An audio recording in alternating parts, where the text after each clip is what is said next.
Hidden channel चालू रखेंगे तो इसमें हल्दिया का बहुत फायदा होगा। अभी मेरी चर्चा में कुछ टेक्निकल नए प्रश्न खड़े हुए हैं, हम लोग उसको टेक्निकली वेरीफाई करेंगे और उसके बाद में उचित निर्णय करेंगे। आजकल देखिए इंटरनेशनल लेवल पर पोर्ट का बिजनेस अगर फायदे में चलाना है तो आपका ड्राफ्ट कितना है, ये सबसे महत्वपूर्ण होता है। और वर्ल्ड में 20 मीटर ड्राफ्ट अगर होगा तो 2 लाख टन का शिप आता है, और 2 लाख टन का शिप अगर आता है तो 30,000 टन का आना और 2 लाख टन में इसमें फर्क है, $20 से $25 पर टन सस्ता होता है।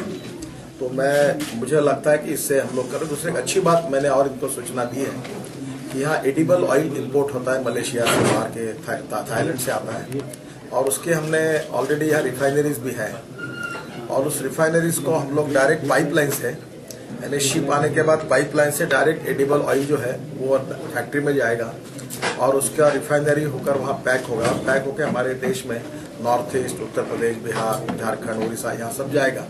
तो उसमें मैंने उनको और एक बात सुझाई है कि पोर्ट में बहुत ट्रक्स चल रहे हैं, मशीनरी चल रही है, सब डीजल यूज करते हैं। तो ये जो एडिबल ऑयल आता है, इसका जो रेसिड्यू होता है उससे बायोडीजल तैयार होता है, और बायोडीजल ये डीजल से कम 7-8 रुपए सस्ता मिलता है। तो उससे सबसे बड़ा चीज सस्ता तो मिलेगा ही, इम्पोर्ट सब्सटीट्यूट है, और उसके साथ साथ उसमें 95% इमिशन ऑफ कार्बन मोनोऑक्साइड है, तो पोल्यूशन कम होगा। तो आज ही मैंने कहा है कि ये एडिबल ऑयल वालों की मीटिंग बुलाकर आप इसके जो रेसिड्यू है उससे डीजल तैयार करके इस पोर्ट को ग्रीन पोर्ट बनाए, पोल्यूशन फ्री पोर्ट बनाए, और यहाँ की पूरी मशीनरी और ट्रक्स जो है वो बायोडीजल पर चलेंगे। तो कार्बन मोनोऑक्साइड और कार्बन डाइऑक्साइड का पोल्यूशन लगभग नहीं के बराबर होगा। तो एकदम पोल्यूशन के हिसाब से भी प्रदूषण मुक्त ऐसा होगा। स्वच्छ भारत और प्रदूषण मुक्त भारत, ये दोनों बातों की तरफ हमारा ध्यान है। तो ये भी पहल इस पोर्ट में निश्चित रूप से की जाएगी।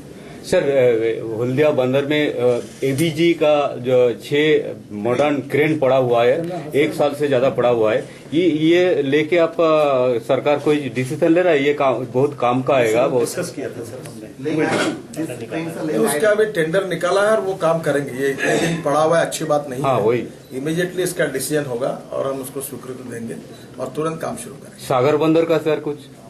सागर के बारे में तो आज मैं बंगाल की सरकार के साथ हम लोग करार कर रहे हैं, और उसके बारे में जो कहना है वो मैं वहाँ भाषण। सर 1 मिनट सर, मेजर ज्यादा पूछ रहे हैं, बाकियों को मौका दीजिए। Sir, I am the person who has got a specialization to make everything viable. My track record is when I was the minister in Maharashtra, I just take 10 crore from the government, raise 4,000 crores from the capital market, and complete the works of 8,500 crore in 2.5 years. Bombay Pune Express Highway, 55 flyovers, Worli Bandra Sailing project, और वो पैसा भी वापस हो गया। How to make it viable? We know it and we can do it. अभी last इस बंदर में जो घोटाला हुआ था, सीबीआई तदंत चल रहा है, उसके बारे में क्या हुआ?